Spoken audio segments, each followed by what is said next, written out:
Can playing The Last of Us really make you a better musician? Yeah, actually.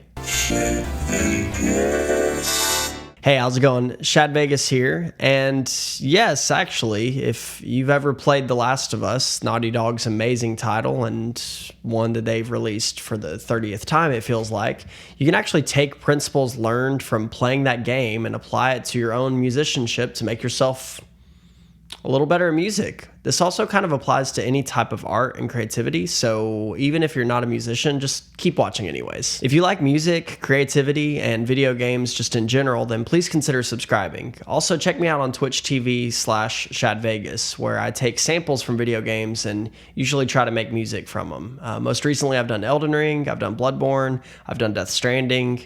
That was a fun one. I took Norman Reedus and made him into a synth. Definitely check me out there if you want to see me kind of in action. Naughty Dog's killer title, The Last of Us, has a couple of systems in play that, if applied to your music, can make you a better musician, producer, songwriter, pretty much whatever. It definitely won't make you happy though, because that game is depressing as all get out. I don't think there's anything happy that happens in that game basically the entire time. The two systems in question are making the most out of the least, and you'll have to stay tuned for a part 2, because I don't think I'm going to be able to fit all of this into one short enough video. It'll be way too long. So stay tuned for part 2 if you want to see what the other system is in The Last of Us that can help you be a better musician. In The Last of Us, you typically have more enemies than ammo unless you're playing an easy mode, and you have to find a way to creatively use these things to help yourself make it through the game. When you're limited so heavily like this, it can cause you to make creative decisions in your gameplay instead of normally just going in guns blazing like you would in most other games. As an example, within the game, if you see runners and clickers and things of that nature, you can shoot them, or you can take a brick and kind of throw it over to the side somewhere and use that to distract them while you just sneak by. Or if you're Joel, you can just take a brick and bash somebody's head in, because that's certainly part of the game, isn't it? If you had infinite shotgun ammo, then that would kind of take the fun and creativity out of the game. This limitation creates a ability in us to find better solutions to the various problems that we're faced with in the game. So how does this apply to us as musicians then? Well, I'm just gonna tell you 3 words. Limitation breeds creativity. I'll say it again. Limitation breeds creativity. Anytime you want to be more creative, simply limit yourself in some way, shape, or form, and you're probably gonna create better stuff than you would have in the first place. This is why it's not a great idea to just buy a bunch of gear and a bunch of plugins and a bunch of equipment and things like that, because frankly, if you don't know the stuff that you have already, I don't know if you're going to get much better by buying that new synthesizer when you don't even understand synthesis in the first place. That being said, here are 3 examples that you can think of within the kind of overarching umbrella of music making that we can take limitation and apply it to make ourselves more creative. If you're a guitar or bass player, take your amp and go through its controls. Just listen to how it sounds and see what different nuances and tones and colors and shades you can get out of it just by playing with the knobs. It may be that you can get some really interesting tones out of the amp just by playing with the various feature set that's on the amp. You never know what you might get. This is why the PV Decade amp is all of a sudden really expensive on websites like Reverb or eBay, because Josh Homme creatively used this tiny little practice amp and ran a bass through it, and all of a sudden it sounded cool, and he's like, cool man, I'm gonna record this. Now everybody wants that stupid little amp that used to be worth like $20. Now it's going for $500+ pretty much everywhere. It isn't the amp that made Josh Homme creative, it's his creative use of the amp that made him creative. He just limited himself and kind of fished around and found something that he could do with this tiny little amp that he had sitting around. That's it. That one small limitation helped him have a creative outcome. You could play different instruments into that same amp. You could run a microphone into a guitar amp and just see what the heck kind of sound you can get. Run a bass into a guitar amp. Just don't blow the speakers. Run a saxophone into a guitar amp. I don't care. Do whatever you want to. You can do a lot of things with those few pieces of gear. This applies to pretty much any type of gear. Like I mentioned earlier, plugins within a digital audio workstation.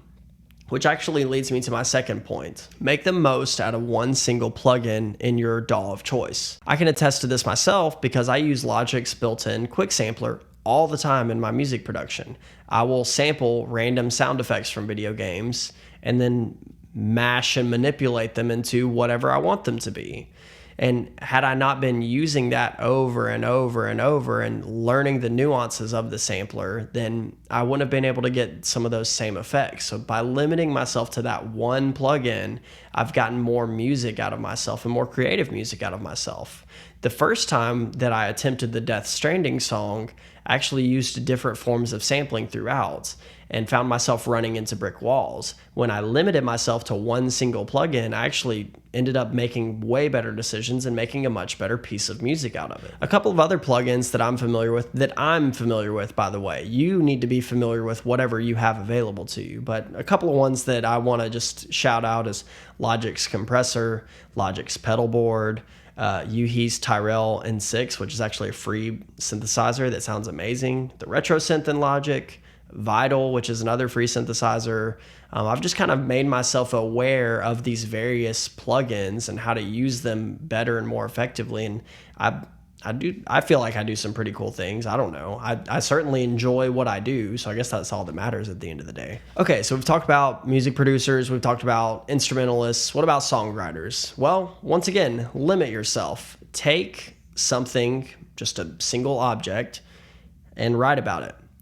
A rock, for example. Just write as much crap as you can about a rock. What stories can be behind a rock or a computer or a hat or whatever? Just write creative things about it. You don't even have to write a full song about it. I don't know, tell a story. Love him or hate him, Ed Sheeran does this actually pretty well. And he ghostwrites for a lot of pop musicians anyway, so I think he's a good example to use. But his song Supermarket Flowers, he took this idea of like flowers that you could buy at just the grocery store and turned it into this really sad song about missing his mom that had passed away, within the song at least. And so that's pretty cool. He took some random thing and kind of built a little story around it, as opposed to saying, okay, what happens if someone's mom dies? You can do a lot with that, but instead, if you focus on just an object or just one specific item, I feel like you can pull a little bit more creative juice out of your brain and get a more interesting song. You could take a random object, like a flower in Ed Sheeran's case, and write down 3 to 5 things about that object or 3 to 5 stories that you could glean from it and then make something with it. Much like you can take an ingredient in Last of Us and make a couple of things with it, like alcohol makes Molotov cocktails and it makes medical kits.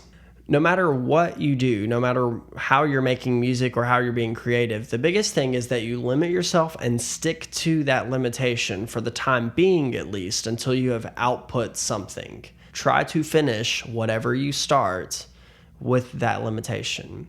For the next part of this kind of what can The Last of Us teach me about creativity or teach me about being a better musician, blah, blah, blah, I'm going to dive deeper into that idea of limiting yourself. So please subscribe, hit the notification bell, all those good things so that you can know when this video goes live if it hasn't gone live in the first place. And as always, Viva Shadvegas.